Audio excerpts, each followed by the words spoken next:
So the Samsung Galaxy Tab S10 FE. It is a tablet that recently released for $500, and I've been using it for a few weeks now, and I've got to say, I am very impressed with it. Now, I know there's a lot of people out there that aren't as impressed as I am, because I really think that comparison is often the thief of joy. If people look out there and they look overseas at some overseas tablets, they might find some tablets that are a little bit faster, or maybe they'll find a tablet that has an AMOLED display.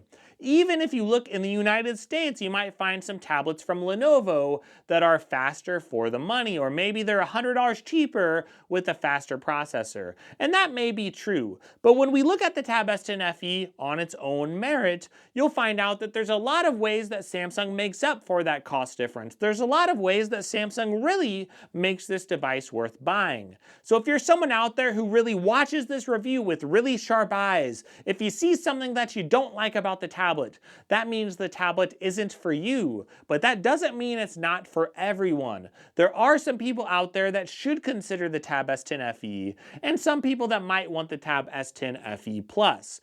And there's some people out there that might not want them, and they might want to go with something from Lenovo instead and save a little bit of money. But either way, I really like the Tab S10 FE this year, even if there are some minor annoyances. Now, it does start off when we look at the design. So we do still have a micro SD card slot. That is good news because Lenovo lately has been going away from those on their tablets, but we still have one here on the Samsung tablet. So you're also going to see one speaker on each side. Now don't worry, I know some of you might prefer dual speakers on each side. You might want two speaker grills, but speaker grills doesn't mean quality or loudness. So just because you get two speaker grills, it doesn't mean that you're not getting the same quality that you would get if you had four. The point is, you're getting sound coming out of both sides, but the speakers are more than loud enough, so you don't have to worry too much about the sound quality here. Now, this tablet is very similar to previous years. Of course, on the back of the tablet, you do have a spot to put your S Pen. You can put it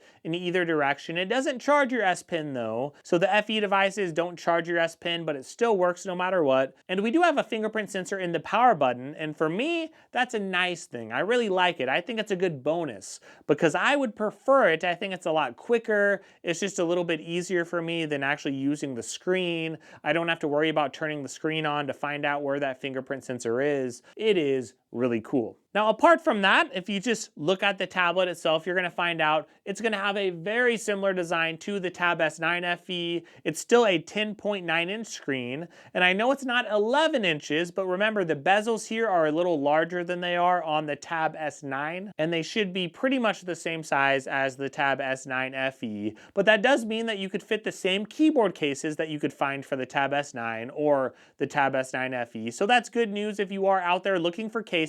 There's going to be plenty of options if you're looking online. And those keyboard covers that Samsung does make, they are a little expensive. I do think they are good, and there are some decent alternatives that might be a little bit more cost effective. Now, moving on to the display. I would say the display here and the performance, those are the two areas that might be a little controversial with this tablet, because this does not have an AMOLED display, and the processor here, it's still very good. It's still a nice upgrade over the processor in the Tab S9 FE, but despite that, a lot of people might compare it to some other tablets from Lenovo or tablets overseas, and again, they just say that this tablet is not fast enough. And that's where comparisons can really hurt us, because when I'm using this tablet day to day, the display looks awesome. I think it looks great. It's more than bright enough. With 800 nits in high brightness mode, we get a nice, vibrant screen. Even though it's not AMOLED or OLED, I don't think most people will notice the difference if they're just using it.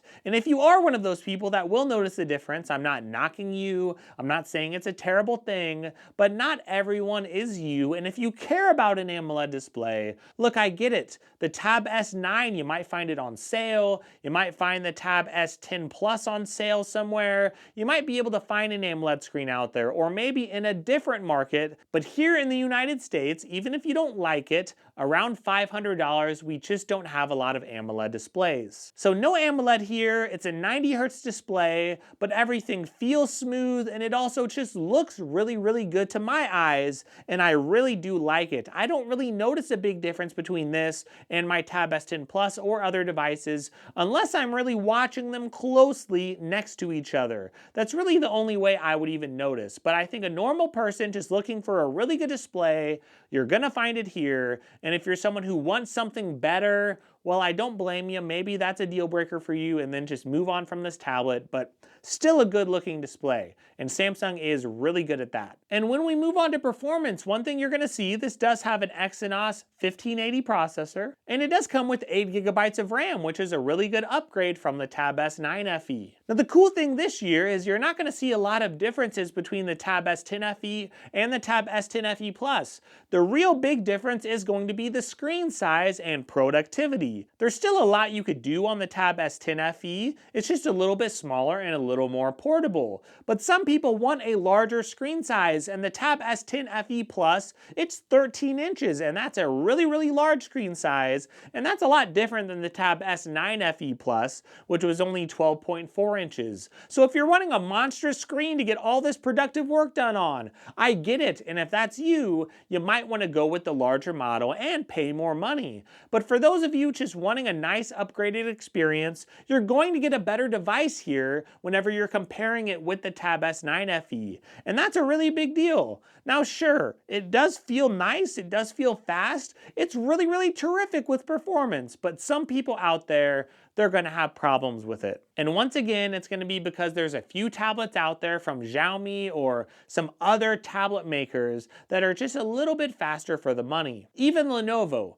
Lenovo does actually have their Lenovo Idea Tab Pro, and that tablet does sell at Best Buy for $400. And sometimes it could go on sale even lower. It did recently release, and it does have a faster processor from MediaTek. It's not that much faster, but the main point is, it does actually out-benchmark this tablet here. And when you think about that, that tablet is $400, but it does have a 12.7-inch screen. And that's very interesting because it's actually almost an identical size to the Tab S10 FE Plus, and that tablet costs $650. But the $400 Lenovo tablet, it does have similar performance. So when you think of it that way, Lenovo is actually killing it as far as value goes. And if you want a larger tablet and you want a good value, and you don't want to spend $650, I do understand Lenovo will provide it. And if you want that for $100 less than this, you could definitely go there. But a lot of people will let those comparisons kill their thoughts on this device,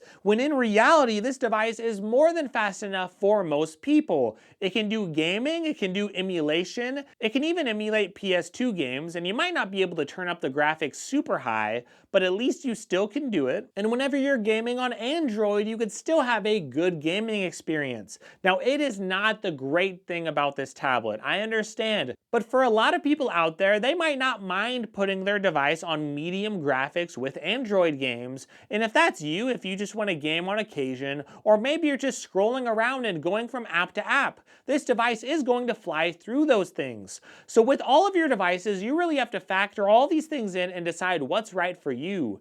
Do I want the fastest tablet out, or do I want a good overall package? Because Samsung gives you 7 years of operating system updates, when a lot of tablet makers like Lenovo only give you 2 years of updates. So if you want your device to be supported long-term with long software updates, that might be a lot more important to you than being able to play your games on 1 or 2 extra settings higher. Or maybe you prefer having a smaller device, and I know Lenovo gives you a little bit of a better value for $100 less. But maybe you want a smaller device with 7 years of updates, and maybe that's more important to you than getting a larger screen and saving $100. I have often found that not only does Samsung actually support their software, but they typically do a pretty good job with their updates as well. But I've seen Lenovo, sometimes they'll release a software update and maybe they only have 1 or 2 years of updates. They release a bad update and next thing you know, their software just doesn't work all that well. And then they're just out of there. Now luckily, Lenovo has been a lot better about their updates recently.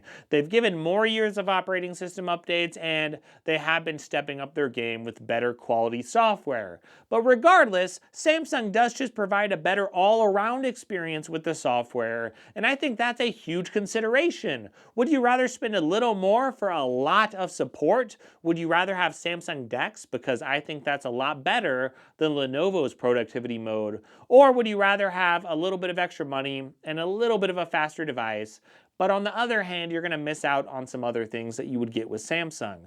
It's really up to you, and some people are going to love Lenovo tablets. In fact, I'm going to rant and rave about the great value of the Lenovo Idea Tab Pro. I think that's a tremendous value, and I also think other Lenovo tablets like the Yoga Tab Plus, those tablets are amazing.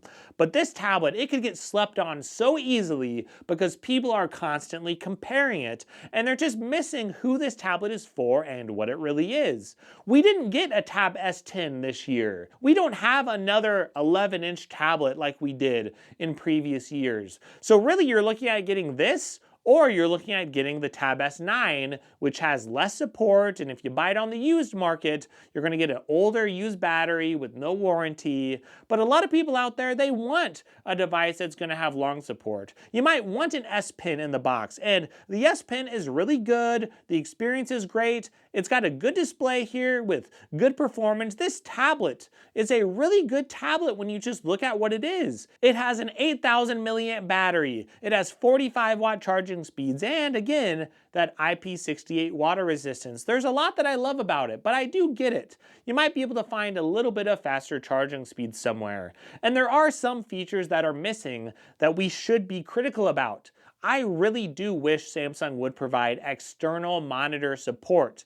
Sadly, you only can do that wirelessly because you can't use the USB-C port here to actually power a display. And you can't use it to actually make your display pop up on your monitor. There's no external monitor support here, and that is very, very disappointing because the Tab S10 FE had that feature. Samsung took it away, and I really do think they're trying to bump you up to their very expensive tablets if you care about that feature. So if you really care about that, you're probably gonna have to go to Lenovo if you don't wanna spend a ton of money on the Tab S10 Plus, or if you don't wanna buy a Tab S9. But if you're someone that doesn't care about external monitor support, if you're someone that's not absolutely about the highest tiers of gaming or the latest and greatest hardware, maybe you just want to save some money. And if you look at the Samsung tablet market, Samsung has the best software out there as far as I'm concerned with tablets. A lot of tablet makers do not optimize their apps very well to work with tablets. They don't optimize them to work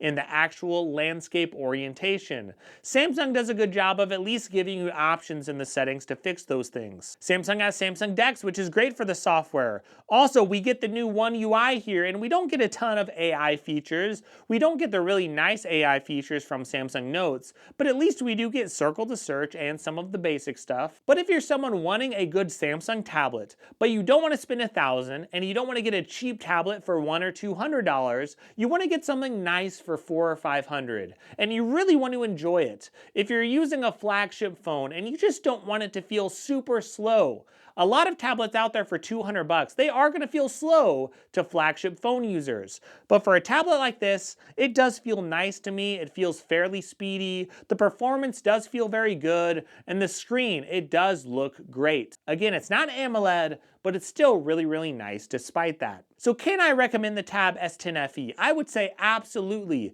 It's a great tablet that I can highly recommend. But I will say you have to think about the pricing. I know it's $500 at the retail price. I don't think it's the best value. But I don't think any tablet at its retail price is the best value. Of course, you're gonna find some other tablet out there that's gonna be on sale, and that's gonna be a better value. Of course it will be. That's how every device works. And this device, just like the Tab S9 FE, it will go on sale. And the Tab S9 FE went down to like $250 at one point, or $299. I think you're gonna see a lot of sales that will eventually bring it down $50 or $100.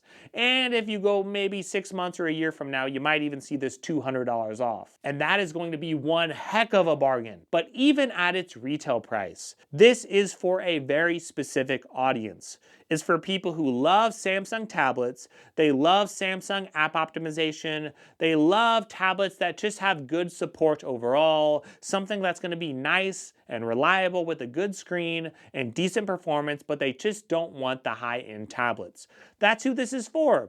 And yeah, I wish it had AMOLED, or I wish it was just a little bit faster. This Exynos processor does feel very speedy to me, but yeah, I wish it was just a little bit better in some ways, and I wish it had maybe 1 or 2 extra features, but despite those things, I would still choose this tablet or the Tab S10 FE Plus. I would choose those over a lot of the counterparts around this price. I get in other markets, maybe it's different, but in the US, I still think the Tab S10 FE and the Tab S10 FE Plus, I think they're two of our best options around this price point. The question is, which size of tablet do you want? Do you want the lighter, thinner, portable device that's under 11 inches in screen size, or do you want something that's a little bit bigger that's going to be better for productivity? You could still get productive on this, but remember the keyboards are going to be a little more crammed if you get a book cover keyboard. It's not meant to do heavy workloads like a laptop would. The tablet is going to be more portable and light, and it's going to be meant to be brought with you on the go